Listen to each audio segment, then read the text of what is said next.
Comment devenir plus efficace, mieux gérer son temps, faire avancer ses projets et comment atteindre ses objectifs sans finir au bout du rouleau.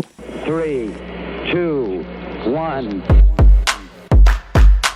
Tu écoutes Bye Bye Procrastination, le podcast qui t'aide à devenir maître de ton temps, à booster ton succès et à créer plus de sérénité grâce au pouvoir de l'organisation.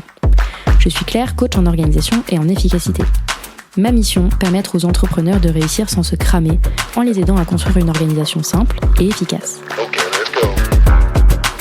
Dans ce podcast, seul ou avec mes invités, on parle de productivité, de gestion du temps, de motivation et d'entrepreneuriat, et je te partage les meilleurs conseils pour faire passer ton organisation et ton business au niveau supérieur. Alors si tu cherches comment dire ciao à la charge mentale et atteindre tous tes objectifs sans te sacrifier, tu es au bon endroit. Est-ce que tu t'es déjà dit, il faut absolument que je poste sur Instagram ? Je devrais refaire mon site. Franchement, je pense qu'il faudrait que je lance une newsletter. Et puis, t'as juste soufflé fort, t'as fermé ton ordi et fait complètement autre chose. Bref, tu as encore procrastiné sur ton marketing et ta visibilité. Quand on démarre en tant qu'indépendant et qu'on n'a pas fait d'école de commerce, marketing, ça sonne un peu comme un gros mot. Plus tard, même quand on a compris potentiellement que le marketing c'était une brique indispensable pour trouver des clients, on n'est toujours pas sorti de l'ornière. Communiquer, se rendre visible, se vendre, ça peut vite devenir une source de stress, de perfectionnisme et de culpabilité. Aujourd'hui, je reçois Laurie Giacobbi, fondatrice de My Marketing Experience et experte du marketing simple, concret et efficace. Avec Laurie, on va parler de marketing sans prise de tête. Comment être visible sans y passer tes journées, comment oser publier sans chercher la perfection, et surtout, comment construire une stratégie légère qui te ressemble. Allez, on respire, on oublie 2 secondes son calendrier éditorial, et on va remettre un peu de sérénité dans tout ça. Bonne écoute!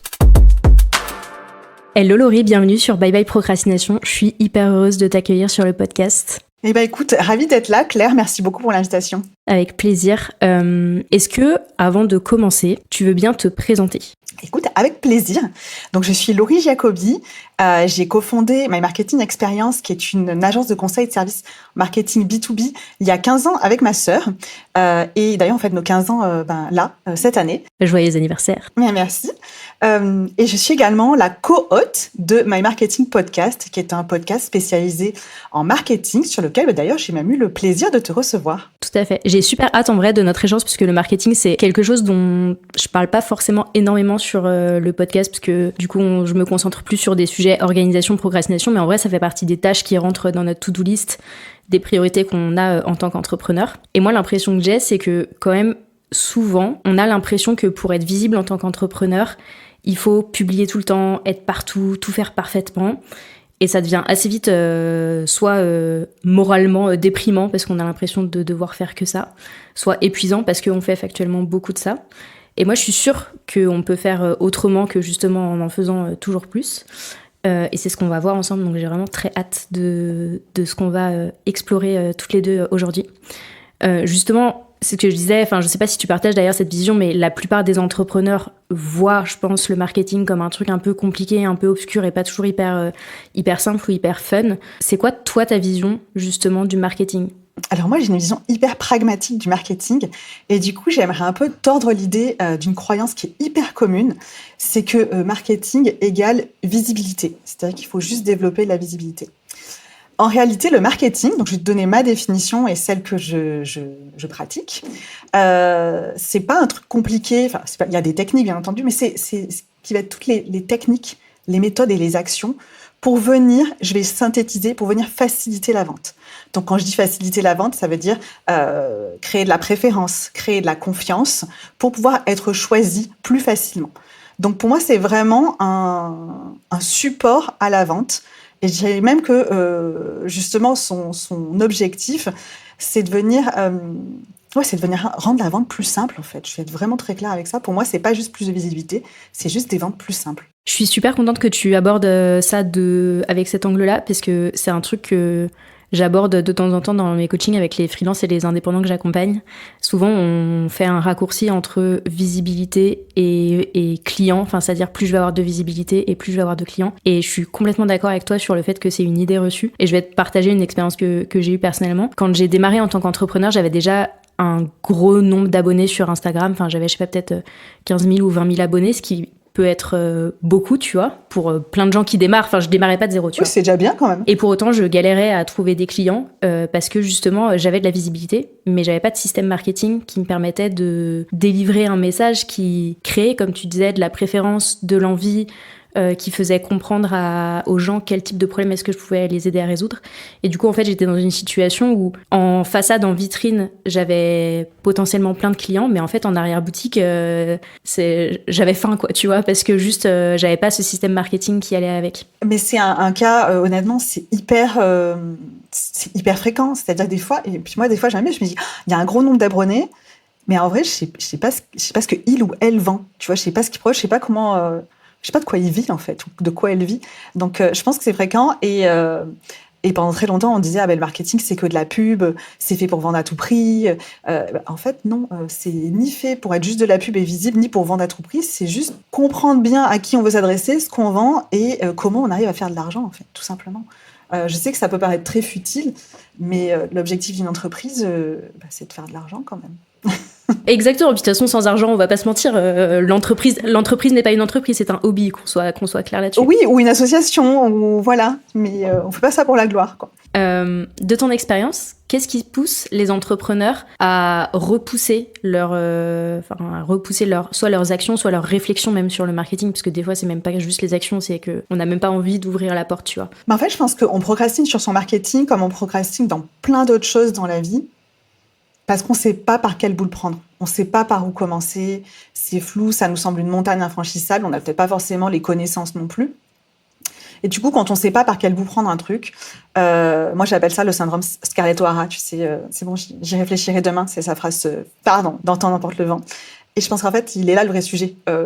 Très souvent, il y a je ne sais pas par quel bout prendre le truc, donc je le ferai plus tard. Après, il y a un truc que j'ai observé très, très fréquemment également, c'est que ça pique pas assez. Tu vois, en fait, le bouche à oreille, il fonctionne bien.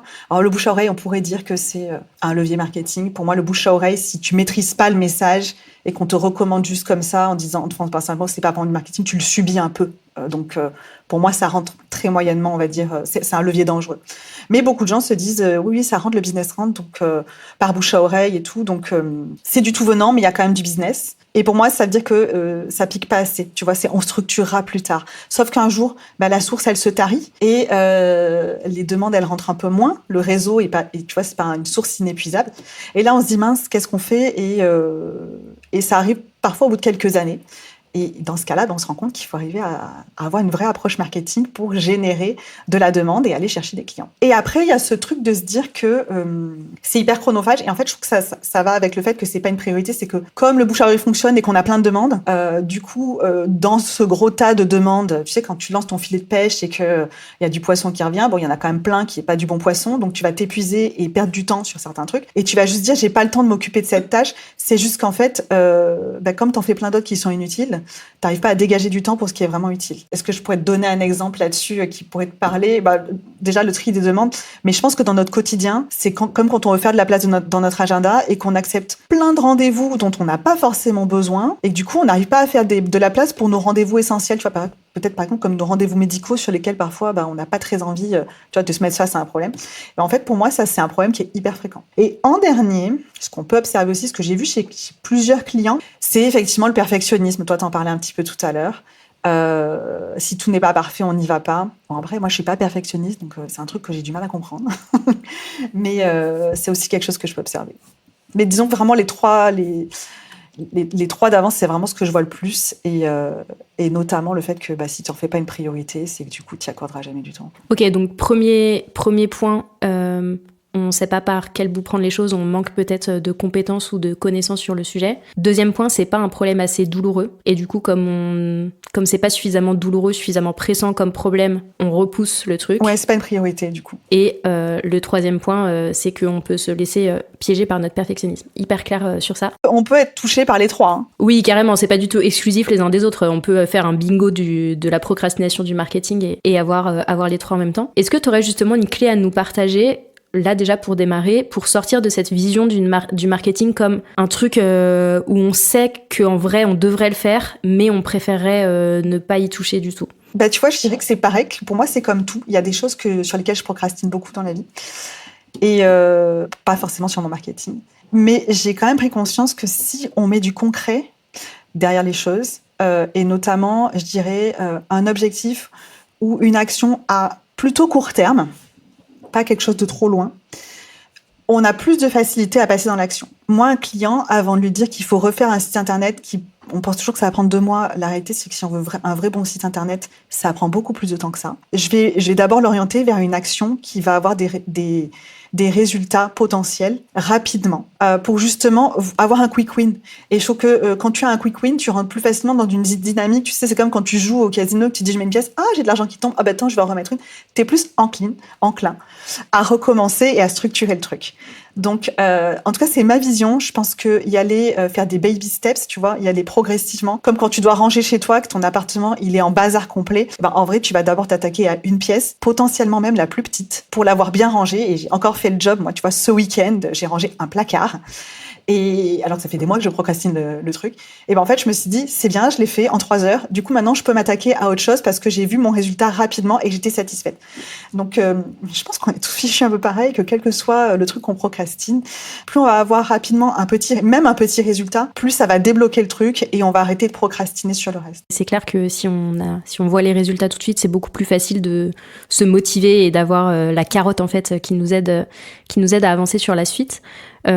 Je pense que comme toi et comme moi, les gens qui écoutent le podcast, c'est des entrepreneurs qui ont des journées qui sont bien remplies ou en tout cas qui ont pas mal de choses à gérer au global, que ce soit dans leur vie pro ou dans leur vie perso. Donc on n'a pas le temps vraiment de trier les lentilles et de faire des trucs inutiles. D'ailleurs, tu l'as dit, ça fait partie un peu des problèmes qui font qu'on peut procrastiner sur le marketing, c'est qu'on fait des choses qui sont superflues au lieu de se concentrer sur des actions qui vont construire notre système marketing sur le long terme. Et du coup, ça veut dire aussi ça, quand on est occupé et qu'on n'a pas envie de passer ses journées à faire du marketing parce qu'on a envie de faire autre chose dans notre business, c'est qu'on a envie d'avoir un marketing efficace qui nous permette évidemment d'attirer les bons clients, donc pas tous les poissons de l'océan, mais les poissons qu'on a envie de pêcher, sans y passer 3 jours dans la semaine pour le coup. C'est quoi, selon toi, les 3 questions clés, tu vois, pour les gens justement qui savent pas trop par quel bout prendre le truc, ce serait quoi 3 questions clés, ou 3 ou 4 ou 5, hein, en vrai, je suis pas fermée sur le truc, mais qu'on pourrait se poser pour commencer à ébaucher, tu vois, une stratégie marketing, ou en tout cas passer de « j'ai aucune idée de ce qu'il faudrait que je fasse » à « ok, je sens que là, je pourrais creuser dans ce sens-là ». J'ai parlé du quick win. Le quick win est très bien pour démarrer. Après, le risque à renouveler cette expérience du quick win un peu à tout va, c'est qu'on va s'éparpiller et on va pas faire un truc structuré. Donc, je pense que pour se mettre dedans, c'est bien de faire une action, mais après, il y a un truc qui est hyper important, ça va être de structurer notre démarche, de structurer ce qu'on appelle structurer son marketing. Moi, c'est comme ça que mes clients parlent, en tout cas. C'est pas forcément mon expression, d'ailleurs, mais d'établir une vraie stratégie. Et pour établir une vraie stratégie, et ensuite choisir les actions qui vont être le plus impactantes, moi, j'aime bien poser des questions qui sont très basiques. Sur qui on va se concentrer, ce qui évite le problème du filet de pêche, tu vois. Pourquoi je dis ça ? Parce que pour moi, un bon marketing, c'est comme un videur en boîte de nuit. Tu vois, c'est quand tu sais à qui tu t'adresses, tu vas mettre en place des actions pour que ça filtre un peu à l'entrée. C'est pas que tout le monde est inintéressant, mais en fait, en vrai, tu as envie de te concentrer sur un certain type de client. Donc, sur qui on se concentre ? Qu'est-ce que je vends ? C'est hyper clair parce qu'il y a plein de gens qui savent pas ce qu'ils vendent. Hein. Et c'est un vrai sujet. Donc, quelle est l'offre prioritaire que je vais mettre en avant pour générer du business, du cash, hein, pour lequel je vais être payé. Une question à laquelle on ne pense pas assez souvent, c'est pourquoi on devrait me choisir ? C'est quoi ma promesse ? C'est quoi la transformation concrète en termes de bénéfices ? Je ne te parle pas de fonctionnalité et comment tu fais le truc, hein, ça c'est plus l'offre. Donc, quelle est ma proposition de valeur ? Ce qui va permettre après de décliner des messages et de convaincre. En quoi je suis la meilleure option ? Pourquoi ? Qu'est-ce qui fait ma différence ? Qu'est-ce qui me distingue du lot ? Et ce qui permet aussi de se poser la dernière question, c'est pourquoi moi plutôt qu'un autre ? Et qui est axé aussi sur la différenciation, c'est quelle image je veux en créer, quelle est la personnalité, la préférence. Donc après, il y a plus une question de branding, et de positionnement et ensuite décliner en branding. Je vais éviter trop de jargon. Mais en tout cas, ces questions permettent déjà de savoir, de filtrer en fait. De filtrer et de savoir ce qu'on va vendre. Et pour moi, c'est ça les bases d'une bonne stratégie. Après, évidemment, c'est comment je le décline. Parce qu'à partir du moment où on sait pourquoi on doit nous choisir, et pourquoi on doit nous choisir plutôt qu'un autre, et en quoi on est différent et quelle est notre personnalité, on va pouvoir ensuite prendre la parole, décliner des messages sur un site internet, sur des propositions commerciales ou simplement à l'oral quand on se présente. Et déjà, quand tu tiens ces 5 éléments, moi, je pense que tu peux au tout début en tout cas, ne même pas avoir un support, mais arriver à convaincre et à trouver des clients. Si on peut donner un exemple, je vais donner mon exemple par exemple pour décliner justement ce que tu disais sur le type de client, l'offre, le message, etc. Si on reprend un petit peu les différents piliers, puis tu pourras compléter si besoin, parce que j'en aurais peut-être oublié, mais moi si je prends mon exemple, donc du coup les personnes que je vise, les poissons que je veux pêcher entre guillemets, c'est les indépendants et les freelances qui sont en manque de temps, donc qui sont dans des problématiques de gestion du temps. L'offre que je vais vouloir leur proposer, ça va être un accompagnement soit en groupe, soit en individuel en fonction de leurs besoins et puis aussi de mon actualité, on va dire. La promesse que je vais leur faire, c'est de leur dire tu manques de temps, je vais t'aider à retrouver ce temps-là et de la sérénité en travaillant sur ta rentabilité, ton organisation, la structuration de ton business, on va dire. Et puis après, du coup, en fait, tout ça, ça va se décliner dans mon branding et sur pourquoi est-ce qu'on me choisirait moi plutôt que quelqu'un d'autre. Souvent, ce qu'on me dit en appel découverte, c'est mon approche bienveillante de la productivité, le côté on n'est pas en mode machine, mais on s'écoute et on fait les choses de manière humaine. Et puis aussi le fait que je suis dans les oreilles de mes futurs clients avec le podcast, ce qui démontre dans une certaine mesure ma compétence et mon expertise sur mon sujet. Et tout ça, en fait, du coup, c'est des piliers qui permettent de délivrer un message clair et qui font que, au début, du coup, et si je reparle de mon expérience, mon podcast s'adressait à tout le monde et donc, du coup, je pêchais très large, j'avais des filets très larges. Aujourd'hui, j'accompagne vraiment que les indépendants, les freelances, les chefs d'entreprise et du coup, mon marketing s'est aligné avec ce resserrement, on va dire, de ma cible, ce qui me permet d'avoir une stratégie beaucoup plus efficiente au global, quoi. Oui, et on s'épuise moins parce qu'en fait, quand on fait ce travail, ça n'empêche pas de prospecter, mais en revanche, ça nous permet d'être clairement identifiés. Alors, bien entendu, ce qui veut dire qu'on est un peu visible, parce que si on la range si on fait que ranger ça dans son tiroir en le gardant pour soi, ça va être difficile. Mais on n'est pas obligé d'être partout, mais si on se rend visible et qu'on le fait passer ce message-là aux bonnes personnes, ça permet de ne pas y passer des heures non plus chaque semaine. C'est plus la régularité qui va compter. Et je voudrais juste ajouter une chose, ces questions-là, on ne se les pose pas que soi-même, c'est bien de les poser à notre cible, soit à nos clients, ceux avec qui, j'aimerais avoir sonné tous les jours à la porte, soit à des prospects qui sont, dans notre cible. Mais ça permet d'être plus efficient et ça permet d'avoir, à mon sens aussi, plus de plaisir dans notre métier. Je sais que nous, par exemple, ces questions, c'est posées régulièrement, pas plus tard qu'en 2025, d'ailleurs, parce que c'est quelque chose qu'on fait pas tous les ans, mais tu vois que je pense que ça s'est bien d'évoluer. Mais ça nous a permis de faire des choix.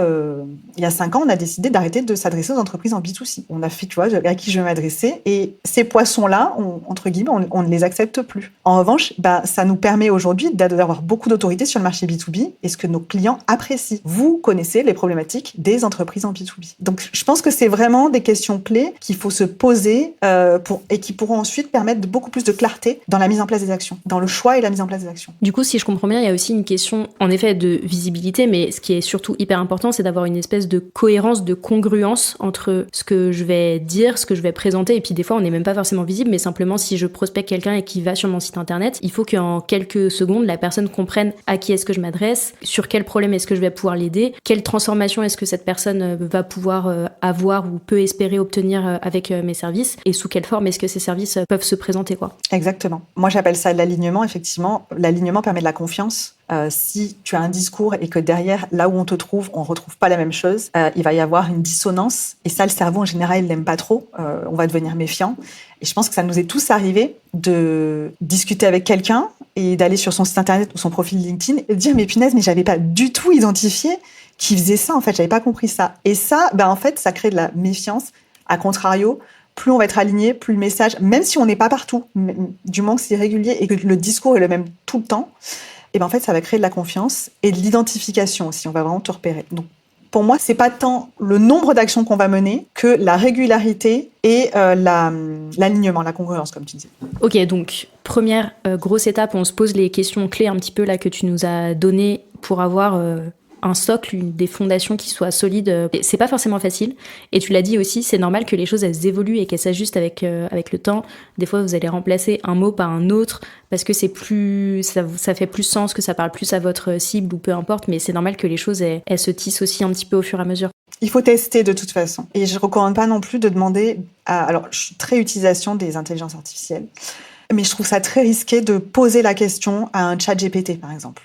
Je le dis pourquoi ? Parce que la semaine dernière, j'ai eu quelqu'un qui m'a dit « Ah ben moi, je fais ça avec ChatGPT ». J'ai dit « Bon, c'est bien si tu veux ». Mais en réalité, nos clients sont quand même bien plus à même de nous répondre que ChatGPT sur ces questions-là. Et surtout, il faut bien se rendre compte, et ça c'est un truc, je pense, dont on n'a pas forcément trop conscience quand on utilise une intelligence artificielle, mais l'intelligence artificielle n'a rien d'intelligent, ça reste un algorithme. Donc ça c'est le premier truc. Elle n'est pas humaine, donc elle n'a pas l'empathie que les humains vont avoir. Et aussi, le troisième point qui est hyper important de rappeler, c'est que l'intelligence artificielle, elle se base sur tous les contenus dont on la nourrit au fur et à mesure. Donc quand on cherche justement à sortir du lot, à tirer son épingle du jeu sur un certain marché, en fait j'ai pas forcément envie d'avoir exactement la même promesse ou la même offre ou le même message que, je sais pas, imaginons je suis graphiste, que les 15 000 autres graphistes freelance de France, parce qu'en fait je vais juste être noyée dans la multitude et je vais juste répéter un truc qui en fait devient presque, on en a marre de l'entendre tellement on l'a vu partout quoi. Oui, et qui potentiellement sonnera creux dans ta bouche parce que en vrai ça te ressemble pas. Complètement. Trop bien pour ce petit aparté intelligence artificielle sur lequel je pense qu'on est aligné. Il y a des usages sur lesquels c'est très bon et puis d'autres sur lesquels c'est quand même bien de faire un peu de jus de cerveau et peut-être de lui demander juste de nous relire ou de nous aider à améliorer par exemple. Je crache pas dessus, ce sont des outils très utiles mais je pense que voilà, c'est pas pour n'importe quel usage. Ok, donc on pose ces bases-là et puis après du coup on va avoir envie de rendre notre message justement visible et de pouvoir dire au monde à quel point on est des freelances ou des solopreneurs vraiment stylés et pourquoi est-ce que c'est les personnes avec qui on a envie de bosser devraient nous faire confiance. De ton expérience, alors je sais que c'est des questions pièges et que probablement tu m'as détesté au moment où tu l'as reçu, mais c'est quoi les actions les plus rentables pour une petite structure, tu vois, si je devais un peu choisir mes batailles en termes de marketing ou de visibilité, ce serait quoi les trucs sur lesquels tu me suggérerais d'aller et d'autres stratégies où à l'inverse tu me dis en fait ça c'est vraiment plutôt fait pour les grosses boîtes et en tant qu'entrepreneur en solo c'est pas forcément le truc le plus rentable quoi. Alors moi je suis une grosse feignasse, il faut quand même le savoir et je pense que justement ça nous permet d'être efficaces. Du coup ce que je recommande fréquemment et ce que je fais moi-même d'ailleurs, j'applique mes propres conseils. Bien sûr moi j'ai un système qui est un peu plus complexe, j'ai un podcast tout ça donc je peux pas dire que je le recommanderais forcément à tout le monde mais vraiment les actions les plus rentables à mon sens, la première c'est l'étape, moi c'est une étape préalable, c'est ce dont on a parlé avant, c'est vraiment faire ce travail de clarification de la stratégie pour justement ne pas s'éparpiller et que les actions suivantes soient pertinentes. Donc vraiment, quand je parle de passer à l'action, il y en a une qui est toute simple et à laquelle on ne pense pas du tout, qui est autant de la vente que pour moi du marketing, c'est entretenir, réactiver son réseau. C'est aller taper à la porte de ses anciens clients et des prospects qu'on n'a pas signés. Alors quand on a fait notre petit travail stratégique, je dirais que c'est toujours la bonne occasion d'aller reprendre contact avec eux pour savoir comment ça va, quelles sont les évolutions et leur dire moi aussi j'ai fait un travail et j'aimerais bien pouvoir vous en parler. Donc déjà réactiver, identifier s'il y a des besoins. C'est un réseau qui est déjà chaud en fait, c'est des gens qui nous connaissent déjà. Donc en fait, tout ce truc de faire confiance, il est déjà acquis. Soit on a déjà bossé ensemble, soit ils nous ont déjà fait une demande où il y a déjà eu. Donc il y a déjà eu un premier pas. Et ça, c'est la simplicité. C'est quelque chose qu'on peut faire rapidement, qu'on peut mettre en place rapidement. La deuxième action que je recommanderais, c'est de se rendre visible. Évidemment, j'ai dit marketing, c'est différentes visibilités. Mais la visibilité, c'est important en marketing, ne serait-ce que pour être découvert et puis après que notre message y passe et il soit retenu et il soit préféré. Si on n'est pas visible, c'est quand même très, très compliqué. Après, ça ne veut pas dire qu'on doit être visible partout. Et ça ne veut pas dire qu'il faut poster tous les jours non plus quand on choisit un réseau. Okay. Donc, moi, je recommande souvent de commencer par un canal principal et de l'optimiser. C'est-à-dire que si je vais sur LinkedIn parce que je suis plutôt en B2B, alors maintenant on sait qu'on peut être un peu en B2C, donc je ne vais pas faire de grandes généralités.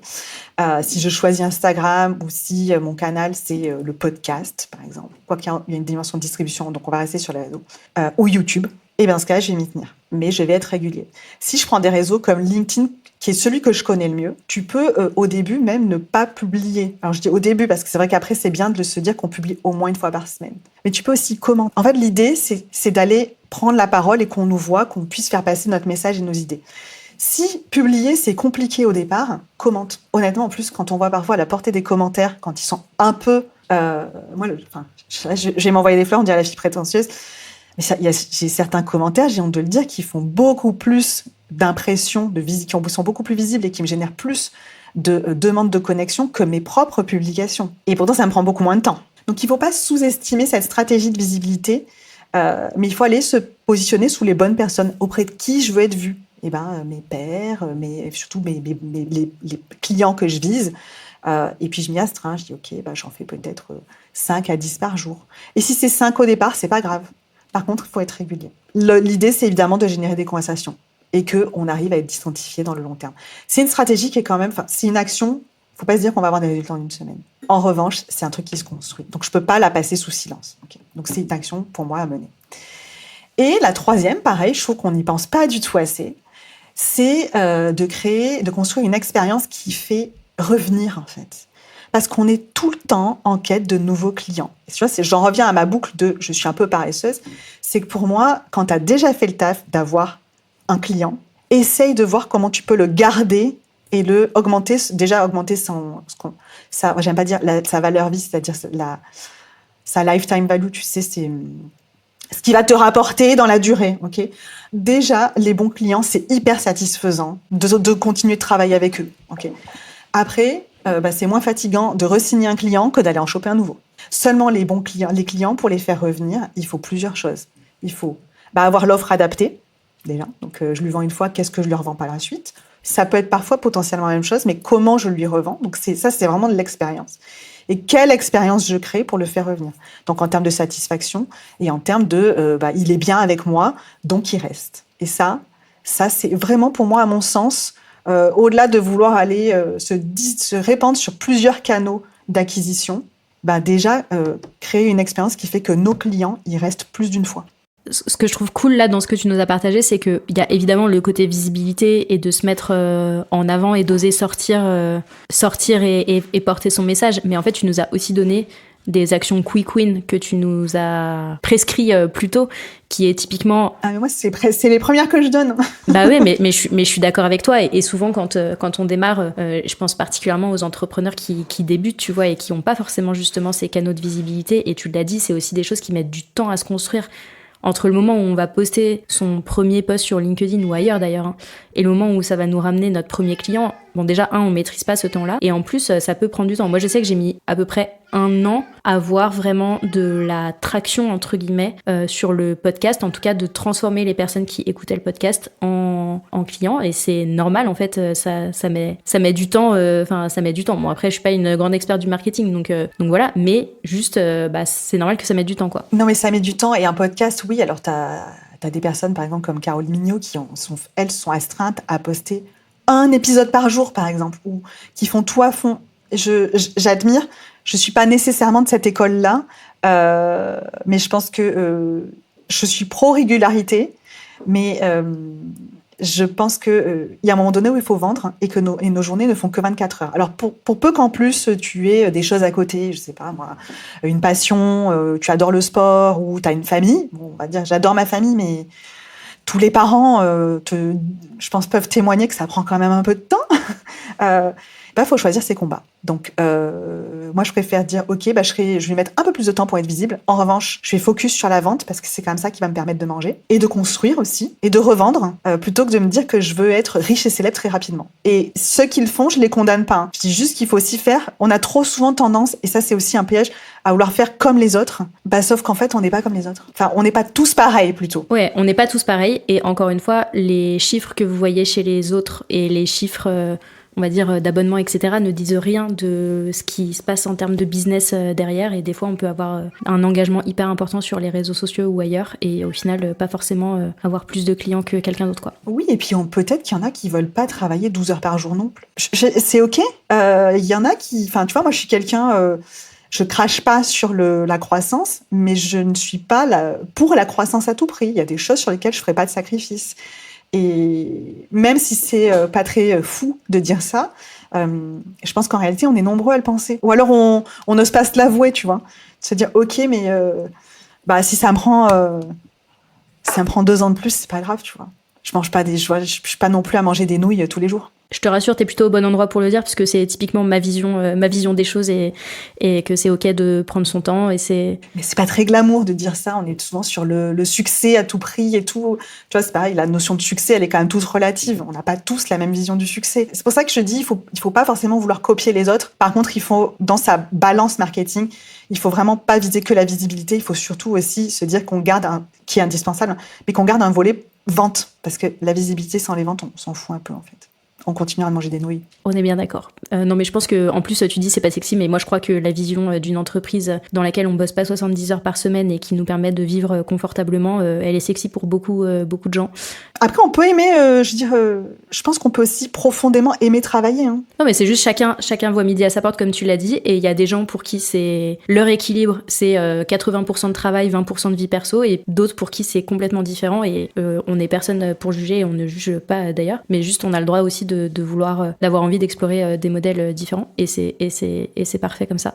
Tu disais que tu conseillais justement des actions quick win à tes clients. J'imagine que tu as aussi des clients que tu suis un peu dans la durée. Et je trouve qu'un des angles morts des entrepreneurs et des freelances, c'est qu'ils ont du mal à mesurer l'impact de leurs actions de marketing. Tu vois, justement, est-ce que ça vaut vraiment le coup de poster une fois par semaine sur LinkedIn, vu le temps que ça me prend, vu l'énergie que ça me prend, etc. Parce que, en fait, on a du mal à mesurer les résultats que ça apporte ou l'impact que ça peut avoir sur notre business. Comment est-ce que toi, tu fais pour évaluer avec tes clients, justement, la pertinence, l'impact, la rentabilité, on va dire, des actions marketing que vous mettez en place? Alors, avec des indicateurs, clairement. Donc moi, il y a des indicateurs que je regarde, c'est vraiment les indicateurs de vente. C'est est-ce que mes actions me rapportent des demandes qualifiées qui correspondent à ma cible, par exemple. Combien de demandes j'ai générées en un mois, en 2 mois, peu importe. Moi, j'aime pas dire par semaine parce qu'il y en a qui vont se dire « Oh mon Dieu, mais moi, j'en génère pas X par semaine. » Parfois, on reçoit pas des demandes toutes les semaines et c'est OK. Ça dépend aussi de ce qu'on vend. Hein. Il faut quand même être clair là-dessus et de qui on s'adresse. Donc ça va vraiment être de regarder le nombre de demandes, de regarder aussi le taux de demande de devis. C'est-à-dire que pour moi, tu as d'abord ton rendez-vous et après, c'est OK, est-ce que je fais une proposition commerciale ou pas? Et là, en même temps, ça te permet de savoir si ton message, tu vois, ça permet, en plus de tester ta stratégie, est-ce que ton message, il passe bien? OK. Et après, c'est le nombre de propositions envoyées et qui vont être signées. Donc, pour moi, c'est vraiment le taux de conversion. Et c'est vrai qu'on regarde très souvent l'acquisition, combien j'arrive à générer, mais beaucoup moins souvent le taux de conversion, combien j'arrive à signer. Et en réalité, du coup, quand on signe pas beaucoup, on va se dire il me faut encore plus de demandes, encore plus de demandes, encore plus de demandes. Donc, on va encore s'épuiser à se mettre en place plein d'actions pour générer plus de demandes entrantes. Qu'on va pas forcément réussir à mieux signer, alors que si tu monitores les deux et que tu vois que ton taux de conversion il est pas fou, t'arrives pas à signer beaucoup, et ben en fait, mais que par contre t'arrives à avoir des demandes, et en fait ça veut dire que ça coince à un endroit. Pourquoi j'arrive pas à convertir? Donc pour moi, mesurer ces indicateurs, ça permet de savoir si 1, l'acquisition fonctionne bien, 2, la conversion fonctionne bien. Alors t'as vu que je t'ai pas forcément parlé de visibilité, hein, parce que la visibilité est relative. Pour moi, la visibilité, si tu regardes les impressions, à moins d'être un influenceur et de vendre des vues, ça n'a pas forcément beaucoup d'intérêt. Les publications, si tu veux être visible, si on parle de réseaux sociaux qui rapportent le plus, sont rarement de demandes, sont rarement celles qui font le plus de vues. Je ne sais pas si c'est pareil pour toi. Et je mets de côté le podcast qui, pour moi, est quelque chose qui nourrit un écosystème, tu vois, qui potentiellement pour toi va nourrir Instagram. Puisque c'est là après que les gens vont te retrouver. Et ensuite, moi, j'aime bien mesurer le taux de combien de clients restent, combien de clients re-signent, taux de fidélisation. Tu vois, la fidélisation, moi, c'est vraiment un de mes chevaux de bataille. C'est là-dessus d'ailleurs que on a aussi fondé notre modèle, hein, d'abord dans la récurrence et après dans refaire signer parce que, comme on en parlait, c'est plus simple et c'est aussi plus satisfaisant. Je pense qu'il faut surtout pas enlever la notion de plaisir et de satisfaction dans ce qu'on fait. Donc, combien j'arrive à en re-signer et puis le panier moyen. C'est aussi un truc parce que le panier moyen, si on voit qu'il diminue, c'est soit qu'on a tendance à baisser nos prix pour avoir le deal, soit qu'on nous achète que des petites prestats et dans ce cas-là, il y a peut-être quelque chose à revoir et ça va rogner nos marges. Donc, tu vois, c'est quand même des chiffres qui sont très, très terre à terre. Qui sont finalement très axés ventes. Mais pourquoi? Parce que pour moi, le marketing, c'est fait pour servir les ventes. En fait, si je prends une image, on pourrait imaginer notre système marketing comme un tuyau dans lequel on va avoir des demandes entrantes, donc de la pression d'eau, et les indicateurs, c'est comme un peu des capteurs qui vont nous dire à quel moment est-ce que la pression elle diminue et où est-ce qu'on peut avoir un problème, une fuite ou un truc comme ça, quoi. Donc typiquement, est-ce que c'est une question de qualification, donc genre j'ai pêché plein de poissons qui correspondent pas du tout à la cible que je vise? Est-ce que c'est une question de conversion? J'ai un peu du mal à convaincre sur mon offre mes interlocuteurs. Est-ce que c'est, enfin voilà, gros, on essaye d'identifier, on met des petits capteurs et on essaye d'identifier où est-ce que potentiellement on perd de la pression, quoi. Et après, effectivement, tu peux te dire, si en fait, j'arrive à très bien signer, mais j'ai pas beaucoup de demandes, j'ai pas suffisamment de demandes entrantes par rapport à l'objectif de chiffre d'affaires que je vise, c'est peut-être effectivement un problème soit de visibilité. Quand même, souvent, on a un problème de visibilité. Ça peut être aussi, est-ce que notre message est suffisamment clair? Est-ce qu'on est quand même perçu comme différent? Est-ce que nous-mêmes, on fait aussi l'effort d'aller chercher des clients? Parce qu'il y a aussi ce mythe de se dire, si j'ai un bon marketing, ça veut dire que la demande va rentrer automatiquement toute seule. Je pense qu'à un moment donné, il faut aussi se dire qu'il faut aller chercher et taper un peu à la porte, tu vois, et plus faire un peu de prospection. Ça ne veut pas dire forcément toujours faire de la prospection à froid, mais au moins aller faire la démarche d'aller chercher, d'aller engager la conversation et pas forcément attendre qu'on vienne nous chercher alors qu'on est dans un coin tranquille. Justement, tu parlais de visibilité. Je trouve qu'il y a un truc qui revient beaucoup quand je discute avec des entrepreneurs, c'est cette question des réseaux sociaux, parce qu'on nous le présente, la grande majorité des gens qui utilisent Internet pour se rendre visibles, y compris nous deux, présentent ça comme un truc indispensable en 2025 pour entreprendre et avoir des clients. Et du coup, il y a beaucoup de personnes, d'indépendants, de freelance, qui s'imaginent qu'en fait, pour être visible, il faut tout faire. Genre, il faut être sur Instagram, sur LinkedIn, avoir une newsletter, avoir un podcast, être sur YouTube, tu vois, le gâteau de crêpes comme on les adore. Et du coup, ça paraît à la fois, bon, quand on n'a pas démarré, parfois on reste au stade de justement, j'y vais pas parce que ça me paraît impossible. Et quand on démarre et qu'on fait tout en même temps, c'est juste épuisant. Par où est-ce qu'on commence justement ? Je pense que tu as un peu commencé à répondre à la question, mais imaginons que demain je devais recommencer de zéro, tu vois, comment est-ce que je fais pour faire en sorte de choisir où est-ce que je me rends visible et d'avoir un système qui soit quand même simple et léger, pas que ça me prenne 3 jours par semaine, quoi. Je ferai simple. Commence par le canal qui te semble là où sont tes clients, où tu as identifié que sont tes clients, parce que ça c'est quand même pour moi la condition, et celui qui te semble plus accessible. Si t'es pas mûr pour faire de la vidéo et que ça t'angoisse, je pense que ça sert à rien d'aller se rajouter ça en plus. Okay. Ça sera l'étape 2 éventuellement, ou pas. Pareil pour le podcast. Je fais les deux, mais j'ai pas toujours fait les deux, par exemple. J'ai des clients qui commencent à se mettre à la vidéo, mais parce qu'ils ont d'abord investi un canal par écrit, parce qu'ils se sentaient plus à l'aise comme ça, et qu'ils ont gagné en confiance, ils sont passés sur un autre. Il y en a, ils vont directement être à l'aise avec la vidéo, et ils vont directement faire YouTube. Je dirais, l'important, c'est que si c'est de se concentrer sur un canal, par contre, de le faire bien. Et vraiment de le poncer, entre guillemets, à fond, même de manière un peu scolaire. Je te dis rien, je fais bien mon profil. J'ai rien contre les choses scolaires parce qu'en général, elles sont méthodiques. Ce qui n'empêche pas d'y mettre notre personnalité. Donc vraiment, pour moi, l'optimiser. Et ensuite, à partir du moment où on crée du contenu, tout le monde te dira peut-être pas la même chose, soi-disant, il faut avoir sa personnalité sur chaque réseau. Je dirais que pour moi, on peut mettre 1 ou 2 canaux secondaires sur lesquels on va venir recycler nos contenus, sans forcément qu'il y ait une grosse stratégie derrière. Moi, je te donne un exemple. Je suis sur LinkedIn, je le fais bien. Je le fais pas. Je pense que je le fais bien, mais je suis pas non plus à poster 5 jours par semaine et à faire tout parfaitement. Mais j'ai une présence sur LinkedIn qu'on remarque. Et en plus, comme j'ai une sœur jumelle, les gens pensent qu'on est absolument partout. Je pense que tout le monde pourra pas bénéficier de ça. C'est mon unfair advantage. En revanche, sur Instagram, c'est du recyclage. Je ne crée pas de publication originale sur Instagram. Peut-être que ça va casser un mythe ou quoi que ce soit, mais tout ce qui est sur Instagram était auparavant sur LinkedIn. Et tout ce qui est quand je dois publier le contenu du podcast, les vidéos courtes que je crée pour YouTube, puisque mon podcast est distribué sur YouTube, tu retrouveras les mêmes sur Instagram aussi. Et même potentiellement sur LinkedIn de temps en temps, malgré la portée absolument minable des vidéos sur LinkedIn actuellement. Mais c'est pas grave, on va dire que c'est une autre stratégie. Mais je ne crée pas du contenu authentique pour chaque canal. Et je n'encourage pas, surtout au début, et je te dirais même par la suite, même si je suis pas une grande prêtresse des réseaux sociaux, de tous les réseaux sociaux, je pense qu'à un moment donné, c'est pas forcément productif de vouloir faire du contenu original sur chaque canal. Donc, un seul canal qu'on investit bien et éventuellement 1 ou 2 secondaires sur lesquels on peut recycler. Peut-être que d'autres personnes te diront autre chose. Moi, je vise l'efficacité. Et là, pour le coup, tu vois, on parlait d'intelligence artificielle tout à l'heure. Je pense que l'intelligence artificielle bien promptée peut permettre de recycler plus efficacement ces contenus en adaptant au code de la plateforme. Et ça prend pas beaucoup de temps. Tu peux dire, ce post LinkedIn, je voudrais l'optimiser pour Instagram. Alors, ça nécessite quand même d'avoir un prompt, enfin un agent pas mal fait. C'est peut-être le niveau 2, mais en tout cas, au début, on peut faire du copier-coller. Et après, pourquoi pas se servir d'un agent IA pour personnaliser pour la plateforme. Et personnellement, moi, ce que je recommande et ce que je fais aussi, c'est que j'utilise un outil pour planifier. Et du coup, ça me prend pas beaucoup de temps.